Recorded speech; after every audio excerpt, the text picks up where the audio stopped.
So welcome back to Challenge the Road. We're going to review this MK1 Focus RS, and I'm going to talk to you about some of the cars and appreciating cars and non-depreciating cars for 21. So say first time in this Focus, we're going to head off because we haven't got much fuel. We're going to go to the petrol station, but we've got a bit of sun today, so I'm really looking forward to driving this car. First thing is, it feels very light and nimble, agile. And I used to have a 1.6 Focus petrol when I first started in business. Really enjoyed that car, drove it everywhere, loved the manual gearbox, and it handled so well. So I'm really hoping this will be, a really good car to drive. And first impressions are very good. Suspension's very good. Turbo feels a bit sort of peaky, but yeah, it feels very good, guys. And it looks like it's going to be a lot of fun, this car. So, Focus RS, we're going to review it later in the garage, but let's just go through. 1900 made in the UK, 4,500 cars in the world. Front wheel drive, 200 odd horsepower. And yeah, it feels really good, really engaging off the start. It's just such an easy car, the Focus. Just get in, go, no hassle. So we're gonna drive some of these roads, get some fuel, come back, and then I'll do a bit more of a review on it. But we wanted to talk about 21. And how's your Christmas been? It's been very difficult with all these lockdowns, different tiers, things to be changing. And I think it's obviously been very tough for people. And I tell the truth, I haven't even driven the cars. It's the first time I've really been out, and it's just to get some fuel. Most of the cars have got flat batteries. It just didn't feel right going out, but I thought today I just want to get out. So yeah, I think it's been particularly difficult, but there are some really great value cars out there. And when things do recover, or you do feel you're at a time you want to have something special, there's a few cars I've got for you. There's a little Escort Cosworth story that I'm going to tell you about later, when I was young and stupid, trying to buy something I couldn't afford. But let's just talk about some of these cars. So car number one is this Focus. They keep going up and up, and everyone keeps saying, oh, you've got to buy one. Oh, I don't want to buy one because they've gone up. Well, they're going to keep going up, I'm afraid, because it's such a good car. And Ford, if you look at some of the old Escorts now commanding 80, 100,000 pounds, I think this is a very safe place to be. I'd rather be in this than have my money in the bank, put it that way. Now this one, 38,000 miles, we've had to spend a bit of money on it actually, a couple of thousand to get it right, but I'm at a stage where I'm fairly happy with it now. I think there's a few bits I want to do, but I've got it back, I've got it on the road, and it is as good as I thought it would be. So I'm really pleased. It's a lovely gearbox actually, brakes are really great. So yeah, Focus RS, I'd definitely have a look at them, try and get as low a mileage one as you want. Let's go through the water splash like a woo. Lower mileage as you can, lower owners as you can, but the main thing is with this car, this is at an amount where you can just enjoy it. I mean, if you look at a new Golf R now, you're probably over 40,000 pounds plus. You're in these for under 20,000, so you've got 20,000 a change. You could just really enjoy this. You don't need much more power. 200 horsepower is fine on the road, and you enjoy yourself pretty much all the time. It's lovely to drive. So the next one, let's go to BMW, and let's pick 30 to 50,000 pound. I think you've got to go M2 competition. I think that's a great looking car. Haven't driven one, would like to. I think that's a brilliant car to buy. I think you'd really enjoy it. It reminds me of the E46 M3 we've got, but obviously two-door. But I think that would be a great car, manual or automatic. Well, the manual will be better. And then you've got the M3 CSL, which I think is a great car, but it's the gearbox lets it down, but you can do a manual conversion. So if you've got one of them, I think I'd just change it to manual, just hold on to it, just drive it, enjoy it. So they would be my sort of the top three in that sort of range. I say this in 15 to 20, than the BMWs in that range. And I'll go through later on some high, once we've got some fuel, I'll go through some of the other cars as well that I think through different ranges up to sort of 400,000. But yeah, this is really, really enjoyable. So these Focuses now is probably, I reckon, probably under 1,500. A very low mileage one will probably be about, I don't know, 38, 40k to buy, which is probably what I should have bought, but I just thought I'd go in that mid-range. This one was about 17k, and because I wanted to drive it really. I didn't want to have a 2,000 mile one that I can't drive. I know the 22B we got recently was pretty low mileage, but I want to drive these cars. I think it's a long time dead, and I'd rather just get out and drive them. And that was the whole idea of Challenge the Road, is I wanted to show you the cars and show you what I enjoy. So they're sort of the picks. I'm just trying to think about that M3 CSL. I think it looks so good, and I think if it had a manual gearbox, which I know the conversion, I think, yeah, that would be pretty exciting to drive. And the M2, I do like the look of the M2. Say it's a two-door, but I think that could be really nice to drive as well. So I think, yeah, they could be on the radar.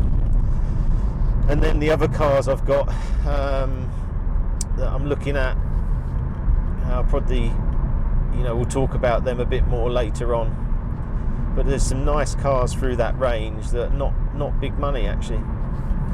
So what else has been happening on Challenge the Road? Well, the 22B went in an Evo shoot. Fantastic. You know, I love that magazine, so that's gone up there. That's really great. And you know, that magazine would have already come out by the time this video comes out. So we've got a lot planned. Reviewing cars, getting a good format for that. We're going to do a couple of specials with Dean, and we're going to go out in the cars, do a car review and do a fishing after that, because that's our hobbies and what we really enjoy. And we've seen fishing obviously just go through the roof now. You know, I'm fortunate enough to have some fishing lakes, and we've had great members, great membership now, and people want to be in the outside. So there's more sort of coming on that. I've purchased another lake. I'm going to call it the Secret Lake for now, but that's something I'm working on in the background. So there's lots of sort of stuff going on all around, you know, my hobbies, which are the cars, fishing, lakes, being in the outdoors. And we've had some great walks with the family. So we've done 8k yesterday. That was really good. My beard's getting longer. What else is happening? Put on a lot of weight over Christmas, I think 6 pounds, so I've got to try and burn that off walking. But I'm doing loads of walking and I'm putting on more weight. I don't know. Anyway, I have to work on that.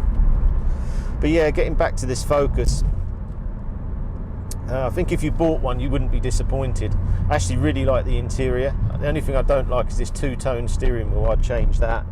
But the seats are great, feels great, and you know, I would definitely say if you're in the market for one, I'd definitely get one. Another thing to look at is the partnership Porsche have now got for these carbon neutral fuels. So that's going to be great for classic cars, but just cars in general. I think that's why they're going to keep producing the naturally aspirated GT3s, because they've got that coming along. That's great for us. Don't think that these cars are just going to die out, because they're not. Because if you produce a CO2 free fuel, then who the hell's, in my sort of petrol head, you guys, who the hell wants to have an electric car? It's just a waste of time. No gears, it's just accelerate, stop, accelerate, stop. You might as well just go go-karting, which is a lot more fun than an electric car. So that's coming out, and I think that is going to push the value of cars up. And I think people don't realise it at the moment. I think people think fuel's gone, why would you buy a car, da, da, da, da, da. But you know, we're, as a race, you know, we make things work. And you know, you think of all them engineers within fuel now, they don't want to get rid of all the petrol stations and all that. So I think that you'll find there'll be a CO2 neutral fuel that you'll be able to put in your cars. There'll be certain petrol stations for it, and it'll keep our era alive. So I'm really, you know, excited reading that news. And I think that the some of these classic cars will have another push up, and I think that's only 2 years away. I'd have to read a bit more on it, but you know, that's coming soon, so that's really good news for all these cars.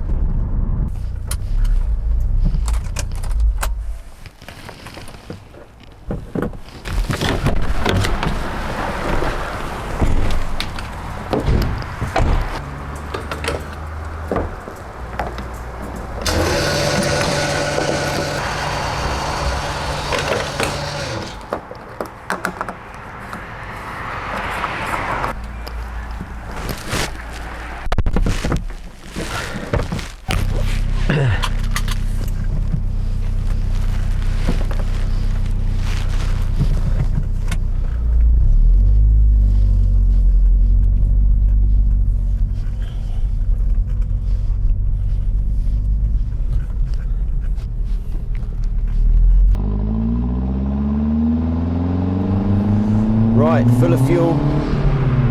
Let's have a nice drive in this Focus now. Right, so let's drive my favourite road, and I'll just drive it, no talking. But then when I finish, we'll go through some other cars in different values and tell you the Escort Cosworth story.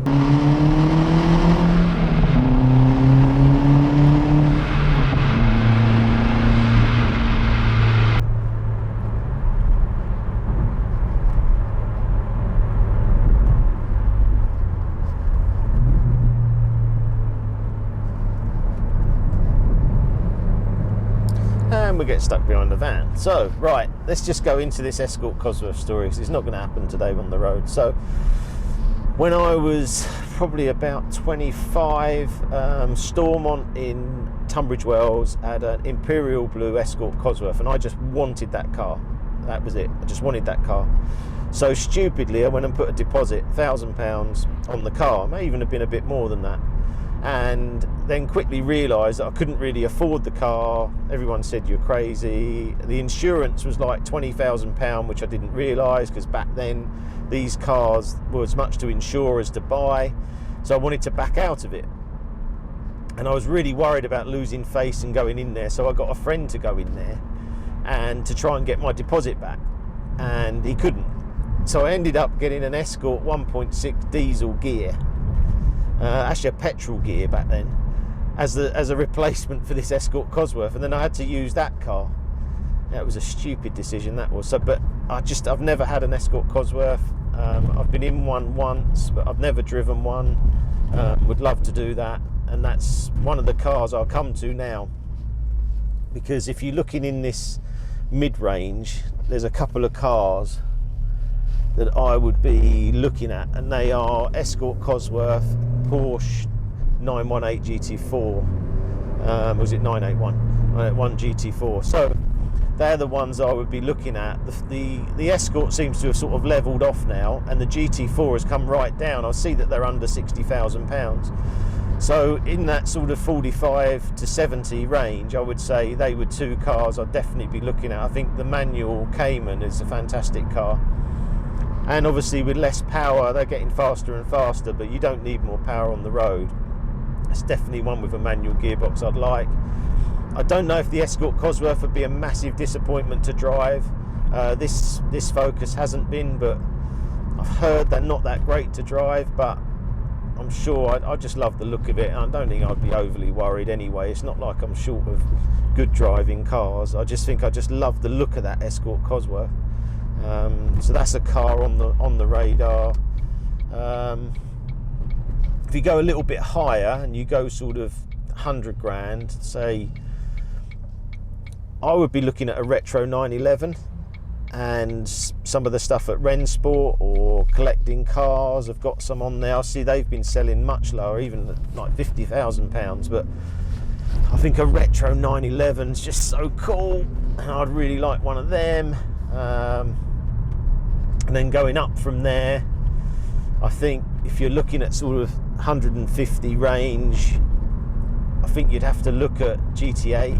I just can't, 150 cars, 69 manuals in the UK, 9 automatics in the UK, right off the automatics, waste of time. But the manual GT8s, 69 of them, 150 in the world, 150 grand, I think it's just an absolute steal. I know we got one. I'd tell the truth, if I was looking for a car, I'd just go and buy another one. I don't see how you can beat that car, and they've got to level off. I mean, I think our one was 225 new, and we got it for 150,000 miles. It can't lose another 75,000. I just think that they're where they are now. I think that's a great car. Higher range than that, there's probably only one car I'm looking at. You probably wouldn't guess it, but Jaguar XJ220 I think are undervalued. You know, they're around 350, 400. I think they go to 750. So, and quite quickly. I just think there's not the numbers of them. I think they're just a great looking car, and I think you've got to, if you're buying cars as work of art, I think they're the one, because I know the engine is the Metro engine and that, but if you look at it, I think that's a fantastic looking car. And then you've got just loads of modern cars that are just dropping like a stone. So there's so much value out there. But as I say, this video was about cars I feel like you could spend a little bit of money on, not lose a lot of money, but also have huge enjoyment. So if you want to go out there and you buy an electric car for, let's say, £90,000, which a lot of them are, you know you're going to lose half your money. You could buy an M2 competition we spoke about and not lose any money at all, and you're in a better car. So when I'm looking at cars, I'm looking at what I'm going to lose. That's all I look at, depreciation. I don't actually value it on anything else. I just look at the depreciation. That's the car I like. Right, okay, how much will it lose, if anything at all? And they're the cars I like to buy, because it's disheartening when you buy a car and you lose 50,000 or so in the first year. So for me, there's no new cars I'd buy at the moment. I'd just be looking at all these sort of modern classics. Definitely more competition cars will be on the way. We've got some another very rare Subaru that we've potentially could have. Very, very rare car, can't go into it too much, that go alongside the other Subaru rally car. So competition cars, don't be scared, because you could get a competition car. You could get an Aston GT4 for £160,000 and just put it in the garage. It's going to go up, and you can look at it and take your Focus RS out for a drive and keep your Aston for your mates, clean it at the weekend, it'll sound awesome. So, you know, don't be scared at looking at competition cars. At first it was, you know, difficult for me because I didn't know much about, you know, how to have a rally car and all that, but really I haven't had that much trouble. And once you get a good mechanic and a good person you can trust, there's no problems at all. So they're the sort of cars on the horizons. I say I've really enjoyed driving this car. I think it's incredible value. This car, when it first come out, I think it cost Ford 25,000 to make it, and they sold it for 20,000. So it was always a car that was worth more than the value of parts to make it. And they sold out pretty quickly in the UK, but obviously they did make quite a few of them, so that's keeping the value down. But I think it's a great car. And as I say, to drive, I've watched quite a lot of old videos on these cars, tried to pick up as much information as possible. I do a lot of research on these cars before I buy them, and I study stuff. I've got every Evo magazine, so I go back through from 01 in November 99 with the 22B in it.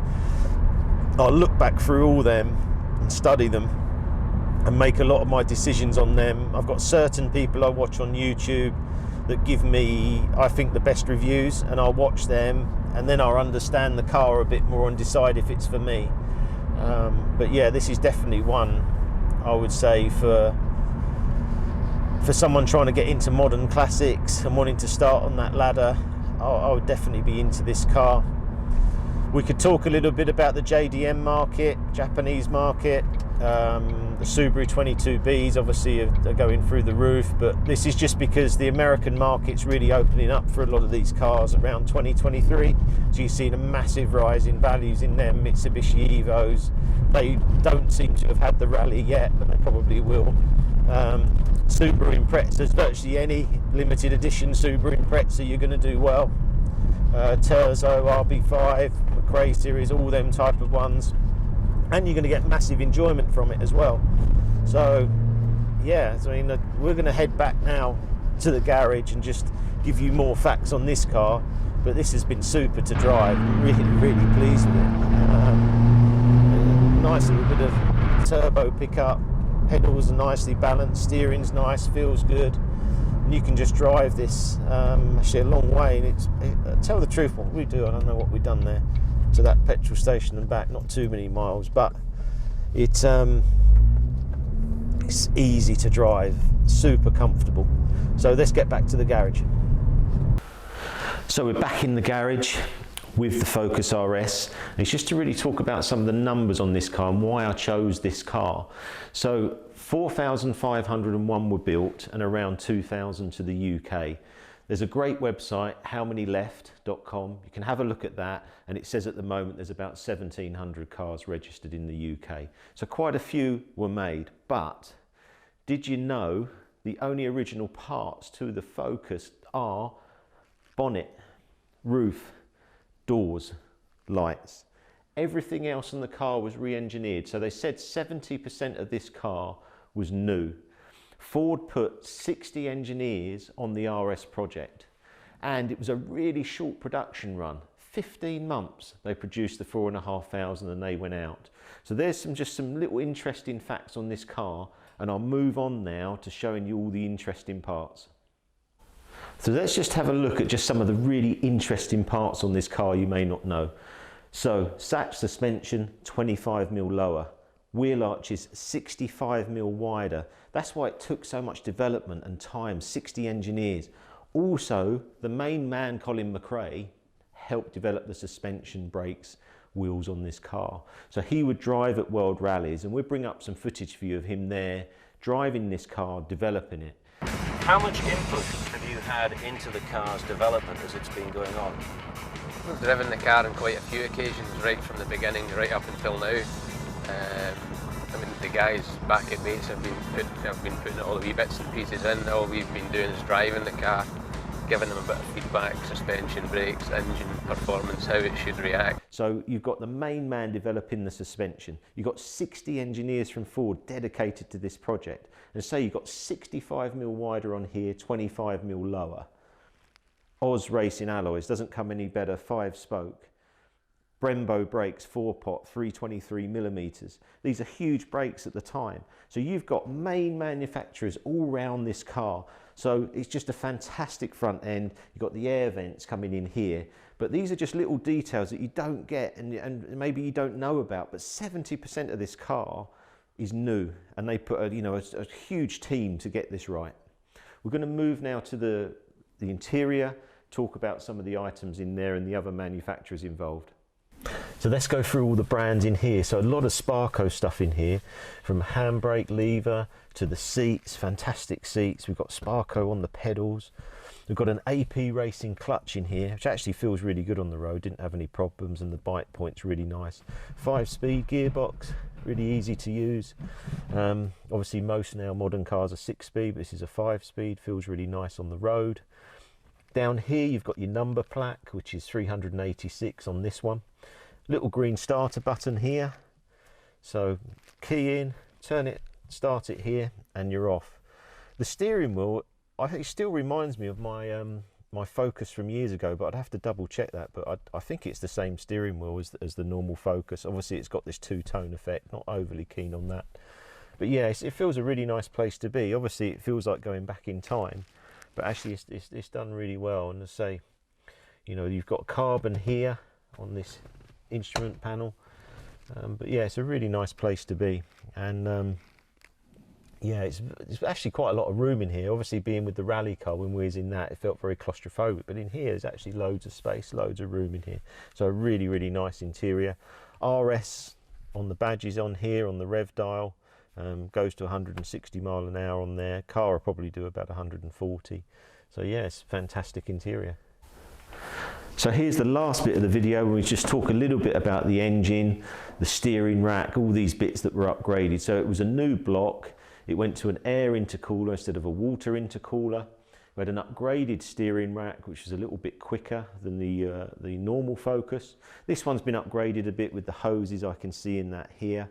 I mean, the main thing with these cars is that the engines are very good. So it's just a 2-litre turbo, 212 horsepower, so not overly stressed. Has a torque vectoring system, a quaife diff, which means that when a tyre, each wheel loses grip, it will push that around to manage the wheel spin. So it's quite a very intelligent diff on this car. But yeah, I hope you've really enjoyed that, and you know, it was great to get this out on the road, and I think it's a fantastic looking car. I think it's, you know, it's not like maybe the newer Focuses maybe look a little bit, the RS is a little bit over the top, but this actually looks really, really clean with the lines of the car. So I'm really pleased with it, and I hope you have a great new year.